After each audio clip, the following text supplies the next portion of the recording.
Hello student, मैं आपका अपना अभिषेक सर, मैथ्स टीचर, स्वागत करता हूं अपने चैनल में। बच्चों, जैसा कि आपको सभी को पता है कि हमारे देश के सामने इस समय एक विकट समस्या आई हुई है कोरोना महामारी की, जिसके फलस्वरूप हमारे पूरे देश में अपितु पूरे विश्व में लगभग कई देशों में लॉकडाउन का माहौल चल रहा है। हम अपने भारत देश की बात करें तो हमारे भारत देश में पिछले 40-45 दिनों से लॉकडाउन हुआ पड़ा है, जिसके कारण स्कूल कोचिंग सभी बंद हैं और बच्चों की पढ़ाई रुकी हुई है। तो मैं बात करता हूँ 10th बोर्ड की। तो 10th बोर्ड के एग्ज़ाम 4 सब्जेक्ट के हो चुके हैं, आप सभी को पता है, आपने एग्ज़ाम दिए हैं, और 2 सब्जेक्ट के एग्ज़ाम अभी बाकी हैं। 2 सब्जेक्ट कौन से हैं वो? एक सामाजिक विज्ञान एसएस, दूसरा मैथमेटिक्स गणित। तो मैं मैथ का टीचर हूँ, तो मैं मैथ के लिए ही कुछ लेके आया हूँ आपके लिए। मैं आज आपके लिए लेके आया हूँ मैथ के लिए इम्पोर्टेंट क्वेश्चंस जो कि एग्ज़ाम में पूछे जा सकते हैं। हालांकि ये इम्पोर्टेंट क्वेश्चन मैं लॉकडाउन से बहुत पहले ही लगभग फरवरी या जनवरी लास्ट में ही मैंने ये इम्पोर्टेंट क्वेश्चन तैयार कर दिए थे और बच्चों को प्रोवाइड कराए थे। जिन बच्चों को मैं पढ़ाता हूँ, जिनको ट्यूशन देता हूँ, जहाँ मैं जिस स्कूल में कोचिंग में पढ़ाता हूँ, वहाँ पे सभी बच्चों को मैंने प्रोवाइड करा दिए थे। पर अब लॉकडाउन के वजह से बच्चों के एग्ज़ाम रुक गए हैं और मैथ का एग्ज़ाम भी रुका हुआ है अभी।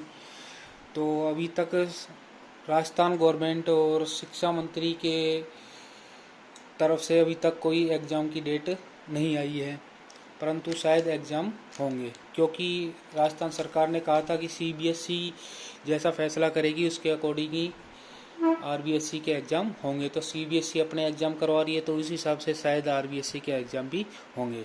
नहीं होंगे तो बात अलग है। अगर एग्ज़ाम होते हैं तो उसके लिए आपको क्या कंटेंट तैयार करना है मैथ के अंदर, गणित के अंदर, तो वो आज मैं आपके लिए लेकर आया हूँ। हालांकि मैं ये सभी बच्चों को प्रोवाइड करा चुका हूँ, परंतु अब ऑनलाइन में पहली बार इसको डाल रहा हूँ। तो जिन बच्चों को नहीं मिला उनको मिल जाएगा, और कुछ नए बच्चे जुड़ेंगे उनको भी मिल जाएगा, उनको भी हेल्प मिलेगी। तो बच्चों, मैंने ये पहले से तैयार कर रखा है, तो मुझे लिखने की ज़रूरत नहीं है, बस आपको केवल बताने की ज़रूरत है। पहले से ही तैयार है, तो इसको केवल आप देखेंगे और साथ साथ नोट करेंगे, या बाद में आप वीडियो को डाउनलोड करके बाद में पॉज करते करते आप इसको नोट कर सकते हैं, साथ भी नोट कर सकते हैं। आप साथ में करना चाहे तो साथ में भी नोट कर सकते हैं। इसमें सभी पर्सनालिटी वाइज दिया गया है। ऊपर मैंने लिखा हुआ है कि very important question 2020, class 10th है, सब्जेक्ट मैथमेटिक्स गणित है। अब बच्चों, पहले पर्सनालिटी नंबर 1 पर हम आते हैं। पर्सनालिटी नंबर 1 है वैदिक गणित। आप सभी ने पूरी बुक पढ़ रखी है, तो आप सभी को पता है अब कौन सी पर्सनालिटी कितने नंबर की है, कितने नंबर का उसमें से क्वेश्चन आएंगे और कितने क्वेश्चन उसमें से आएंगे, कौन सी पर्सनालिटी का नाम क्या है, ये सभी आपको पता होना चाहिए। तो सबसे पहले हम पर्सनालिटी नंबर 1 पर आते हैं। पर्सनालिटी नंबर 1 की हम बात करते हैं तो वो है वैदिक गणित। वैदिक गणित में से 2 क्वेश्चन बनते हैं। 2 क्वेश्चन अब किस किस टाइप के बन सकते हैं, अब की बार किसका ज़्यादा चांस है? तो सबसे पहले हम बात करेंगे वर्ग की। वर्ग में भी कौन से नियम? निखिलम विधि, एकाधिकेन पूर्वेण विधि और ऊर्ध्वतिर्यक भ्याम विधि।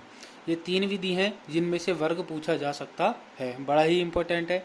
इसके बाद सूत्र परावर्ती योजित और सूत्र शून्य साम्य समुच्चय, ये दोनों आपको कहाँ मिलेंगे? पर्सनालिटी नंबर 1.4 में। इसके बाद घनफल और भाग। भाग की कौन सी विधि ज़्यादा इम्पोर्टेंट है? ध्वजांक विधि। भाग की वैसे 3 विधियाँ होती हैं, परंतु सबसे ज़्यादा इम्पोर्टेंट है ध्वजांक विधि, जो कि हमने 8th क्लास में भी देखी थी। इसको 9th क्लास में भी थी, 8th में भी थी। 8th से ही ये स्टार्ट हो जाती है। तो वापस रिपीट करते हैं, वर्ग, निखिलम, एकाधिकेन, ऊर्ध्वतिर्यक भ्याम। ठीक है, अब मैं देखो यहाँ से कैसे बताता हूँ। इसमें से 2 क्वेश्चन मैंने बताए थे कि 2 क्वेश्चन आएंगे, तो एक क्वेश्चन तो इन में से आएगा, वर्ग में से, वर्ग, घनफल और भाग। इनमें से बनेगा, ठीक है। और एक तो 100% है कि सूत्र परावर्ती योजित और सूत्र शून्य साम्य इनमें से बनेगा ही बनेगा। मतलब 1.4 में से एक क्वेश्चन तो 100% आएगा ही आएगा। उसके अलावा दूसरा क्वेश्चन है जो इनमें से बनने के चांस हैं, ठीक है। इसके अलावा भी और काफ़ी चीज़ रह गई हैं जो इम्पोर्टेंट में मेरे हिसाब से अब की बार नहीं पूछी जा सकती, परंतु उन्हें भी हमें पढ़ना है, उन्हें भी हमें नेगलेक्ट नहीं करना। बिल्कुल ये नहीं कि हमें उन पे ध्यान नहीं देना, उन्हें भी हमें पढ़ना है, तो परंतु इन पे हमें ज़्यादा जोर देना है। प्रश्नावली नंबर 2 पर आते हैं। प्रश्नावली नंबर 2 में अपरिमेय संख्या सिद्ध करना। जैसे कि आपने पढ़ा होगा प्रश्नावली 2 में कि जैसे क्वेश्चन है कि 3 + 2√2 सिद्ध कीजिए, यह एक अपरिमेय संख्या है। तो वो अपरिमेय संख्या वाले क्वेश्चन सिद्ध करने वाले वो टाइप बन सकता है। यूक्लिड विभाजन विधि से हम भाग देते हैं, वो क्वेश्चन बन सकता है।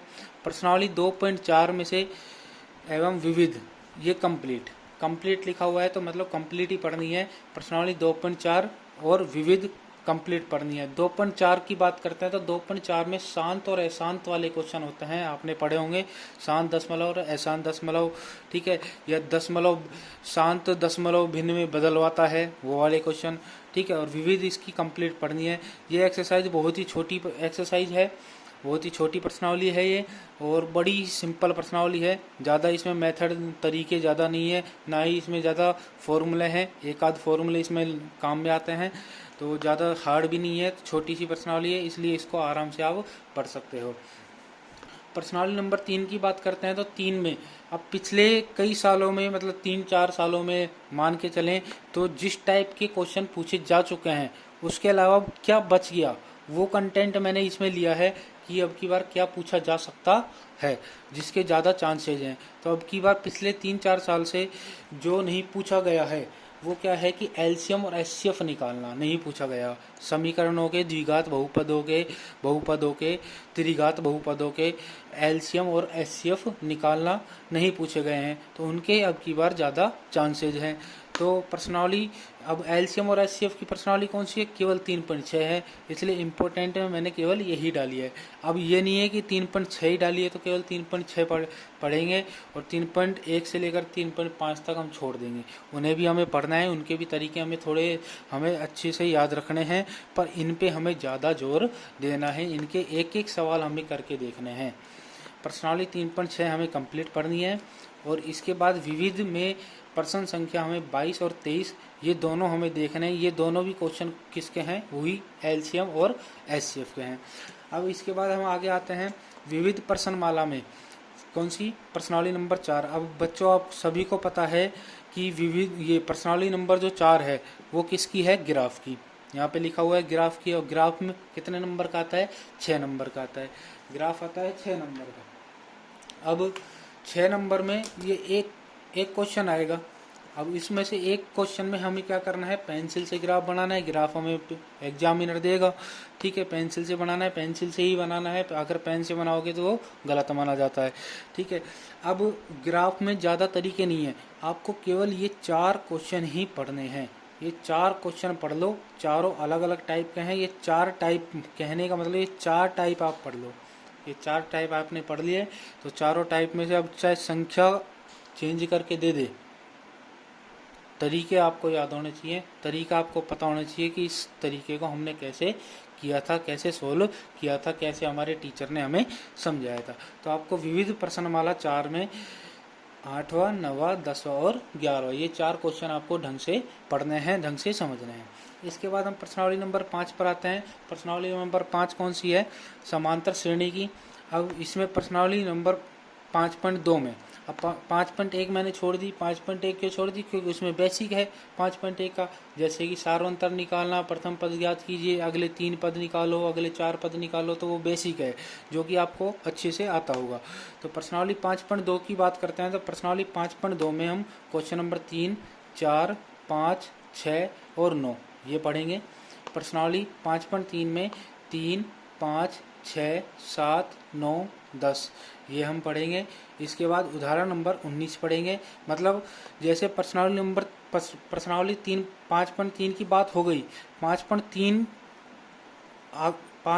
के आगे हम जब जाएंगे तब उदाहरण 19 जो आएगा वो उदाहरण हमें पढ़ना है। ठीक है, 5.3 के बाद उदाहरण नंबर 19 लिखा हुआ था, 5.3 के बाद उदाहरण नंबर 19 जो आएगा वो हमें पढ़ना है।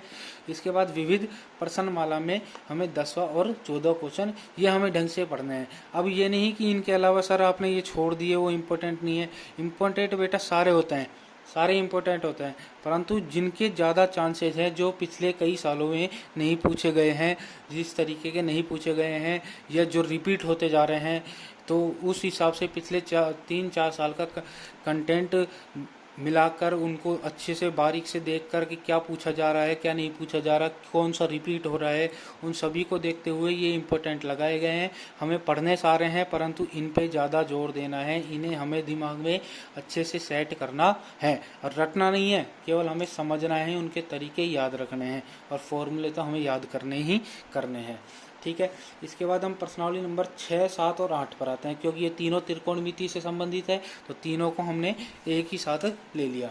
प्रश्नावली 6.1 की बात करते हैं तो 6.1 हमें कंप्लीट पढ़नी है। 6.1 हमें क्या करनी है, कंप्लीट पढ़नी है। अब 6.1 कंप्लीट क्यों पढ़नी है सर, ये क्वेश्चन आ रहा होगा दिमाग में।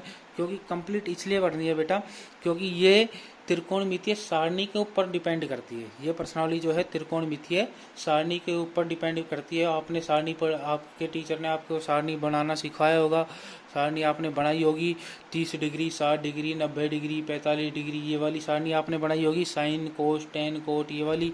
तो वो सारणी में से वहाँ से हम क्या करते हैं, मान देख देख के, जैसे क्वेश्चन में दिया है साइन 60 प्लस कोस 60, तो हमें साइन 60 का और कोस 60 का मान चाहिए, तो हम सारणी से साइन 60 का मान देखेंगे और कोस 60 का मान देखेंगे, रखेंगे और कैलकुलेशन करेंगे। कैलकुलेशन हमें ऐसे ही करनी है कि सिंपल तरीके, जितना सिंपल हो सके उतनी सिंपल हमें क्या करनी है, कैलकुलेशन करनी है।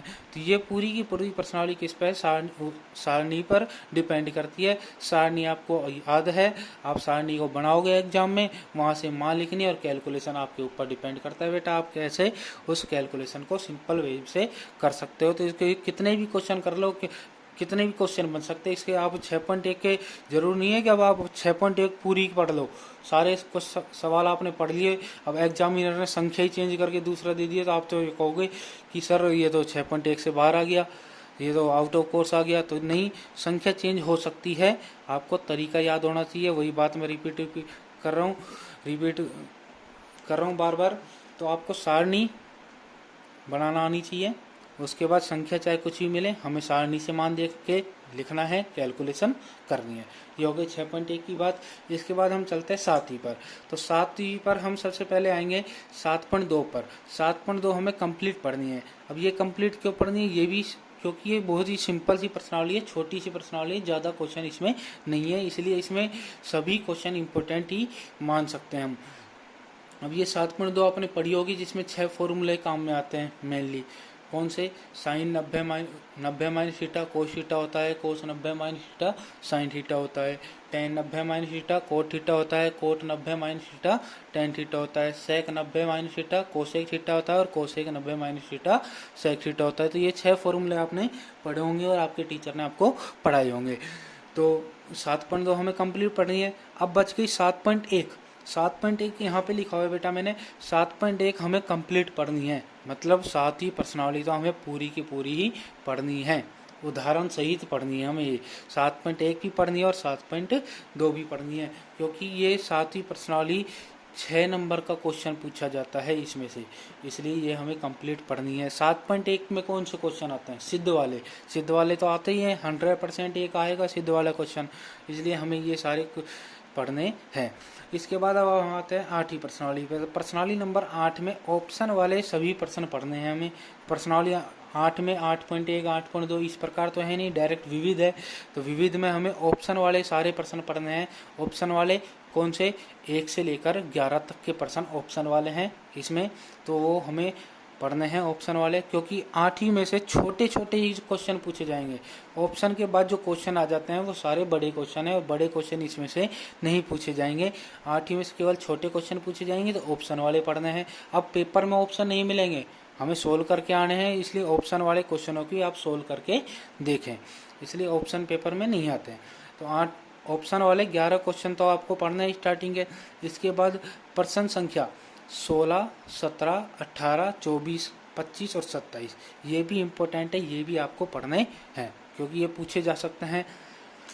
ठीक है, ये इम्पोर्टेंट लिए हैं। इसके बाद हम आते हैं प्रश्नावली नंबर 9 पर। प्रश्नावली नंबर 9 की बात करते हैं तो प्रश्नावली 9.1 में हमें उदाहरण नंबर 6 पढ़ना है। ठीक है, प्रश्न संख्या 7, 8, 11, 12, 13, 14 ये हमें पढ़ना है। अब इसको देखो कैसे समझोगे। प्रश्नावली 9.1 का उदाहरण 6 पढ़ना है, मतलब 9.1 जब स्टार्ट होगी उससे पहले उदाहरण जो 6 आया वो 9.1 का उदाहरण है। ठीक है, 9.1 जब स्टार्ट होगी, जैसे मान लो 9.1 यहाँ से स्टार्ट हुई है पीछे से। ठीक है, 9.1 यहाँ से स्टार्ट हुई है, तो 9.1 यहाँ से स्टार्ट हुई है तो उदाहरण नंबर 6 पीछे होगा, 9.1 का उदाहरण इधर होगा। अगर इधर वाले उदाहरण है तो वो 9.1 के नहीं है, वो 9.2 के हैं। इसलिए हमें 9.1 से पहले वाले उदाहरण जो हैं वो 9.1 के हैं, 9.2 से और 9.1 के बीच में जो उदाहरण है वो 9.2 के हैं। इस प्रकार देखना है। तो 9.1 में उदाहरण नंबर 6 पढ़ना है और 9.2 के प्रश्न 9.1 के प्रश्न संख्या में 7, 8, 11, 12, 13 और 14 पढ़नी। इसके बाद प्रश्नावली नंबर 9.2 में उदाहरण 5 और 6 पढ़ना है एवं प्रश्न संख्या 5, 6, 9, 10, 11 और 12 पढ़ना है। इसके बाद हम चलते हैं विविध प्रश्नमाला पर। विविध प्रश्नमाला में हमें प्रश्न संख्या 19 और 21 पढ़ने हैं। अब आते हैं हम प्रश्नावली 10 पर। अब बेटा प्रश्नावली 10, 11, 12, 13 और 14 ये प्रश्नावली आप सभी को पता है। बच्चों को इनसे मैक्सिमम बच्चों को इन प्रश्नावलियों से डर लगता है, क्योंकि ये प्रश्नावली है थ्योरम की, पर मैं जिन्हें बोला जाता है 10, 11, 12, 13 और 14। अब 14वीं प्रश्नावली की बात करें तो 14वीं प्रश्नावली है जिसमें हम प्रकार पेंसिल से डायग्राम बनाते हैं। तो वो भी थ्योरम के अंदर आती है, परंतु हम उसमें कुछ लिखने का काम नहीं करते। लिखने का हालांकि काम करा जाता है, पर वो काम जब करा जाता है जब हमने डायग्राम बना लिया हो। वो तो जब डायग्राम बन जाता है तो लिखने का काम आराम से हो जाता है कि हमने कैसे कैसे डायग्राम बनाया। डायग्राम जब हम बनाएंगे तो हमें पता होगा हमने कैसे कैसे बनाया, तो वो हम लिख देंगे। तो उसमें मेन काम होता है डायग्राम का बनाना, जो हम नाप के बनाते हैं प्रकार से, पेंसिल से, स्केल की सहायता से। ठीक है, तो हम बात करते हैं प्रश्नावली नंबर 10 की, प्रमेय थ्योरम। इसमें 1 नंबर के प्रश्न पूछे जाते हैं, 1 नंबर के प्रश्न पूछे जाएंगे, जो कि किसका पूछा जाएगा, बिंदु पथ का। इसका बिंदु पथ क्या होता है, उसका बिंदु पथ क्या होता है। ठीक है, तो 1 नंबर के प्रश्न में बिंदु पथ ही इसमें पूछा जाएगा।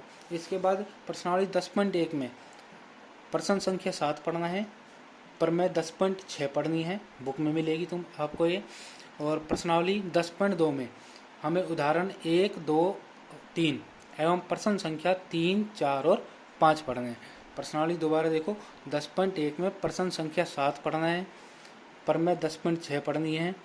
प्रश्नावली 10.2 में उदाहरण 1, 2, 3 और 10.2 की प्रश्न संख्या 3, 4, 5 हमें पढ़ने हैं। ये हमें अच्छे से करने हैं। इसके बाद हम आते हैं प्रश्नावली नंबर 11। ये इम्पोर्टेंट है क्योंकि इसमें से 6 नंबर का क्वेश्चन पूछा जाएगा। 6 नंबर की क्वेश्चन इसमें से बनता है, इसलिए ये बड़ी इम्पोर्टेंट है। तो अब ये इम्पोर्टेंट है तो हमें इस पे ज़्यादा ध्यान भी देना है। इसलिए देखो यहाँ पे मैंने दो बार कंप्लीट लिखा हुआ है, कंप्लीट लिखा हुआ है। तो यहाँ पे ये कंप्लीट देखो, ये तो बहुत छोटा सा है। प्रश्नावली 11.1 कंप्लीट लिखा हुआ है, कंप्लीट लिखा हुआ है। तो अब 11.1 सोच रहे होंगे कि भाई कितनी बड़ी होगी। नहीं, ये बड़ी नहीं है, ये बहुत ही छोटी है। एक तरह से मैं बोलूँ इसमें खालिस्तान वगैरह हैं। ठीक है, तो छोटे छोटे से 4-5 लाइन के सवाल हैं, बस वो हमें याद करने हैं। 4-5 खालिस्तान से हैं, वो हमें याद करना है। तो 11.1 पाँच हो जाएगी।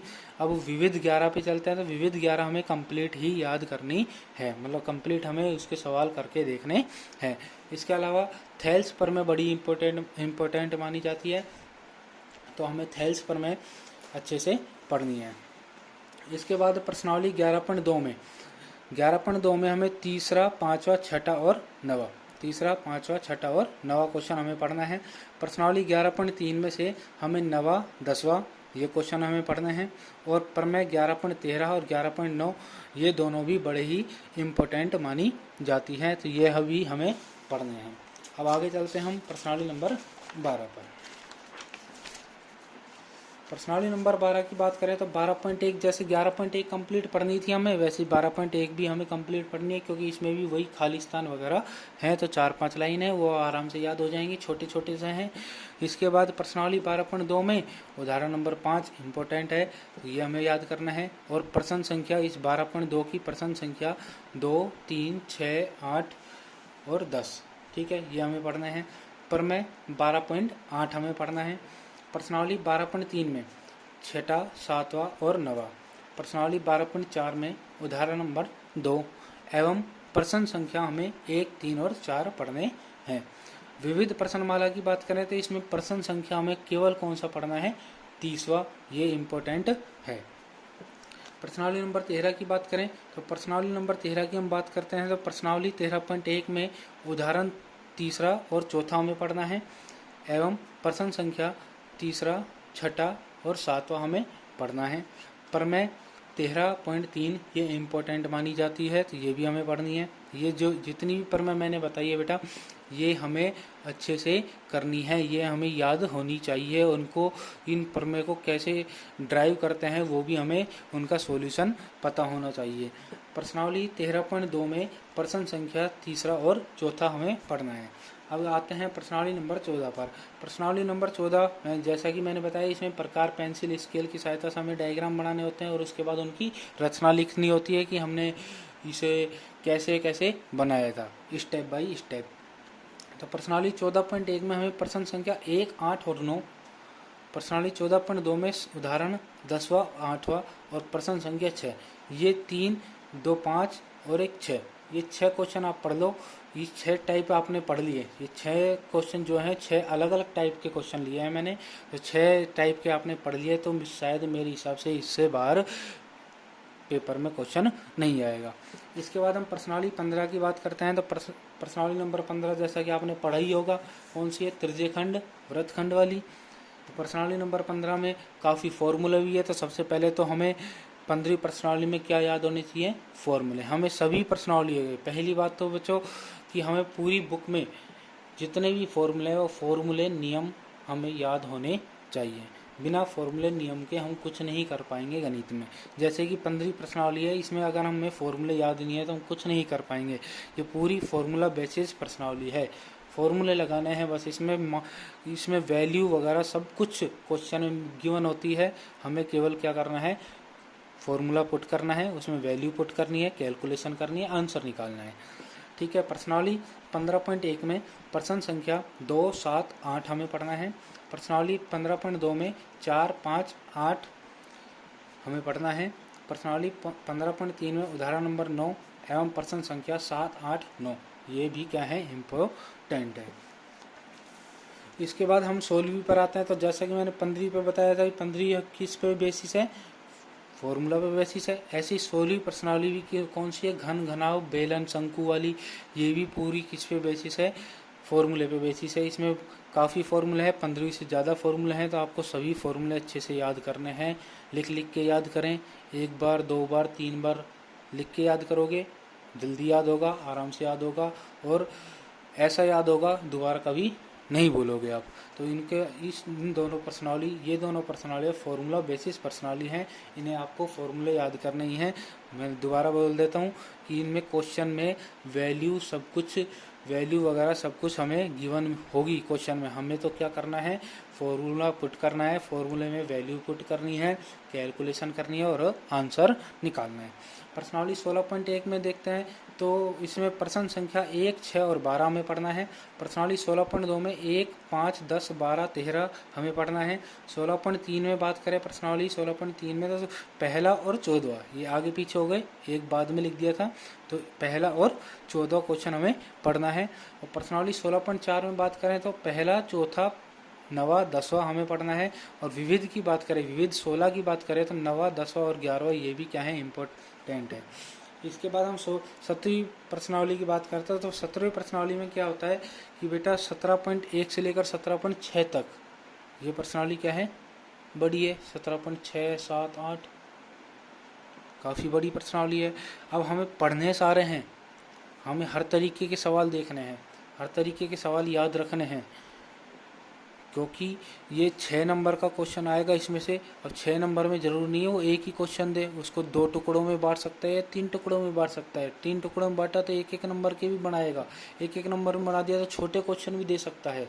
एक एक नंबर में छोटे ही आते हैं, आपको पता है, तो छोटे भी दे सकता है। तो हमें छोटे भी पढ़ने हैं, बड़े भी पढ़ने हैं, परंतु मैक्सिमम चांस होते हैं बड़े क्वेश्चनों के। मैक्सिमम चांस इसमें बड़े क्वेश्चन पे के पूछे जाने के चांस होते हैं।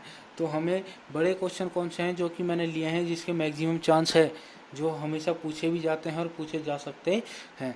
कौन से? अंतराल वाले, ग्रुप वाले सवाल। ग्रुप वाले सवाल हमें कौन से होते हैं? अब ग्रुप वाले क्या होते हैं? तो ग्रुप, जैसा कि मैं आपको बता देता हूँ, ग्रुप क्या होता है। जैसे कि ये हमें टेबल, इस प्रकार हमें टेबल मिलेगी पेपर में।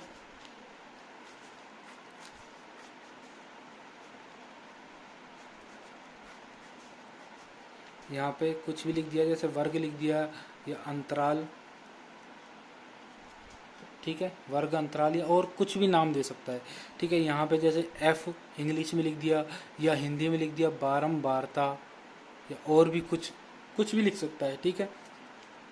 इसके बाद ये कॉलम हमने बना दिया। अब ये सारणी कितनी भी बड़ी आ सकती है, कितनी भी छोटी भी आ सकती है, ठीक है। बारंबारता तो एक तरह से संख्याएं दी होती हैं, छोटी बड़ी, चाहे 0 हो, चाहे 1 हो, चाहे 10 हो, चाहे 50 हो, उससे कोई मतलब नहीं है, कितनी भी ले लो, ये तो संख्या होती है, कुछ भी आ सकती हैं, ठीक है। सेम भी आ सकती है, 2 3 भी सेम आ सकती हैं, ठीक है, उसकी कोई दिक्कत नहीं है। अब हम ग्रुप की बात कर रहे हैं, हम अंतराल की बात कर रहे हैं, ग्रुप की, ठीक है। ग्रुप क्या होते हैं? जैसे 0 से 5, 5 से 10, 10 से 15, 15 से 20, 20 से 25, 25 से 30, ये होते हैं ग्रुप। अब जरूर नहीं है 5-5 का अंतर हो, जैसे यहाँ पे इन दोनों के बीच में 5 का अंतर है, यहाँ पे अभी ध्यान रखना, अगर पहले में 5 का अंतर है तो सभी में किसका अंतर होगा?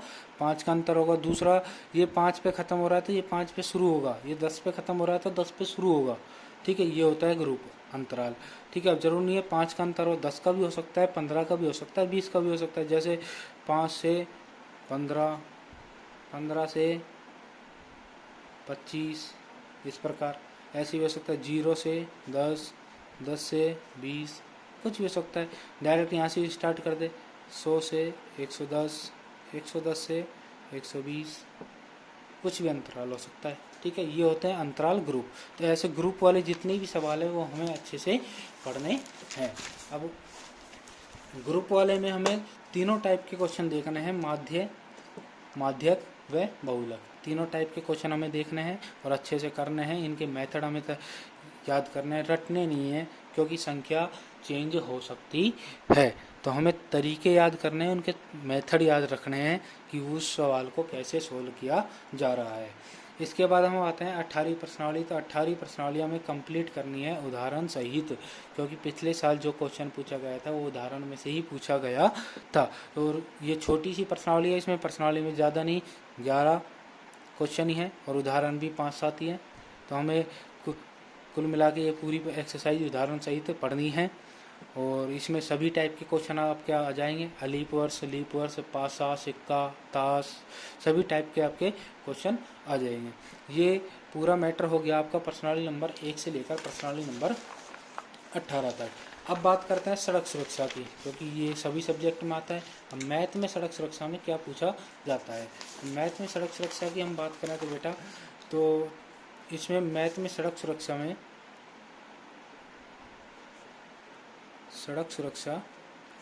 शिक्षा में, तो सड़क सुरक्षा शिक्षा में 4 टॉपिक से क्वेश्चन बनते हैं। एक आंकड़ों का संकलन, ठीक है, त्रिकोणमितीय,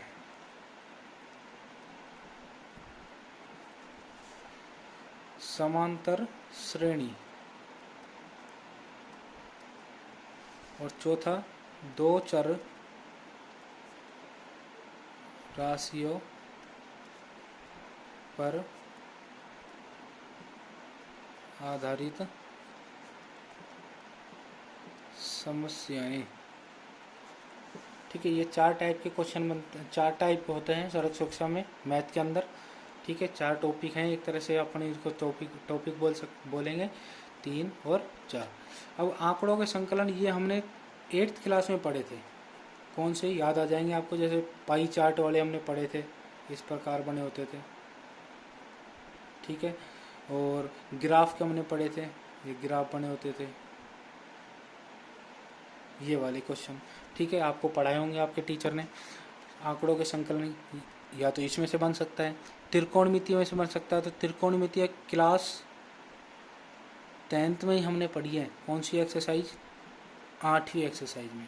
8वीं एक्सरसाइज में हमने पढ़ा है ना कि मीनार भवन, ये वाले क्वेश्चन हमने पढ़े थे ना। उसमें से ही ऐसे ही बस सड़क से संबंधित लाइन बना देगा वो। जैसे एक खंबे के ऊपर एक सीसीटीवी कैमरा लगा हुआ है, और कितने मीटर की ऊंचाई पर? 20 मीटर की ऊंचाई पर। खंबे का पाद बिंदु जो है वो सड़क पर किसी एक बिंदु से 30 मीटर की दूरी पर है। तो इस बिंदु से इस कैमरे की दूरी ज्ञात कीजिए। इस प्रकार सड़क की लाइन बना के दे देगा। करना उसी प्रकार है जिस प्रकार हमने 8th एक्सरसाइज में करा था। इसके बाद समांतर श्रेणी, ये भी हमने क्लास 10th में पढ़ा है। एक्सरसाइज 5वीं प्रश्नावली पढ़ी है इसी 10th क्लास में। तो समांतर श्रेणी में जैसे हम 5वीं प्रश्नावली में करते थे वैसे इसमें करना है। बस लैंग्वेज किसकी होगी? सड़क सुरक्षा की लैंग्वेज होगी, सड़क से संबंधित लाइन बन जाएगी। इसके बाद दो चर राशियों पर आधारित समस्याओं की बात करते हैं। तो दो चर राशियों पर आधारित समस्याओं में आपके टीचर ने आपको पढ़ाया होगा प्रतिक्रिया दूरी, प्रतिक्रिया, अवरोध, रुकने की दूरी, इनके ऊपर क्वेश्चन आपको कराए होंगे। तो ये टाइप के क्वेश्चन इसमें से बनते हैं, दो चर राशियों पर आधारित समस्याएं, या जहाँ पर ऐसे सवाल बन सकते हैं जहाँ पर दो द्विघात समीकरण बन जाए, द्विघात समीकरण बन जाए। और उन द्विघात समीकरणों को हम किस प्रकार हल करते हैं? दो विधियों के द्वारा हल करते हैं। या तो हम विलोपन विधि द्वारा करते हैं या हम प्रतिस्थापन विधि द्वारा हल करते हैं। इसकी तीसरी विधि भी होती है हल करने की। तीसरी विधि कौन सी होती है? वज्र गुणन विधि, वज्र गुणन विधि, ठीक है। तो बेटा ये आपका हुआ वेरी इंपॉर्टेंट क्वेश्चन 2020। आशा करता हूँ कि आप इसको पढ़ेंगे, ध्यान से पढ़ेंगे और सभी चीज़ों पे ध्यान देंगे, ना कि केवल इसको ही। तो आपको बेटा एक बात और बता देता हूँ मैं, जैसा कि मैंने आपको ये पेपर जो कि आपको अभी बताया है, इम्पोर्टेंट क्वेश्चन मैंने आपको बताए हैं। तो आपको क्या करना है कि इसको एग्ज़ाम पेपर समझने की भूल नहीं करनी है। पहली बात तो ये, एग्ज़ाम पेपर आपको बिल्कुल नहीं समझना है इसको। ये केवल इम्पोर्टेंट है, एक तरह से गैस पेपर है। इम्पोर्टेंट मेरी तरफ से इम्पोर्टेंट है कि ये पूछे जा सकते हैं, मैक्सिमम चांस इनका पूछने का है। तो आपको केवल ये नहीं करना कि सर ने अब इम्पोर्टेंट बना दिए तो हमें केवल यही पढ़ना है, बाकी जो छोड़ दिया वो हमें नहीं पढ़ना, उन पे भी हमें ध्यान देना है, हमें सब कुछ पढ़ना है। तो मेरा कहने का मतलब ये है कि जो मैंने बना के आपको दिया है उस पर हमें ज़्यादा ध्यान देना है, ज़्यादा हमें उस पर फोकस रखना है, उनके मेथड हमें करने हैं। दूसरी बात, हमें सवालों को रटना नहीं है, सवालों को समझना है, उनके तरीके समझने हैं, फॉर्मूले हमें याद करने हैं, ठीक है। रटना बिल्कुल नहीं है। अगर रटोगे, संख्या चेंज हो गई तो वो रटा जो है वो वहीं दिमाग में ही रह जाएगा और हम पेपर में क्या करेंगे, या तो सोएंगे या इधर उधर देखेंगे। आपके पास अभी काफ़ी समय है और अभी काफ़ी समय आपको मिल भी चुका है। इतने समय में तो 10-10, 15-15 बार आप एक चीज़ को पढ़ सकते हो और इससे ज़्यादा बार आप पढ़ सकते हो। अभी आपके पास काफ़ी टाइम है, अपनी मेहनत को चालू रखें। 2 पेपर हैं तो आशा करता हूँ इन दोनों पेपर में तो कम से कम आप 100% रिजल्ट लेके आओगे, 100/100 नंबर लेके आओगे, क्योंकि आपको पास इतना समय मिल रहा है। तो मैथ में आप मेहनत करते रहिए, एसएस में भी आप मेहनत करते रहिए, दोनों ही सब्जेक्ट इम्पोर्टेंट है। तो इसके साथ मैं आपसे विदा लूँगा। मैं आपका अपना अभिषेक सर फिर दोबारा मिलूँगा अपने इसी यूट्यूब चैनल पे। ओके।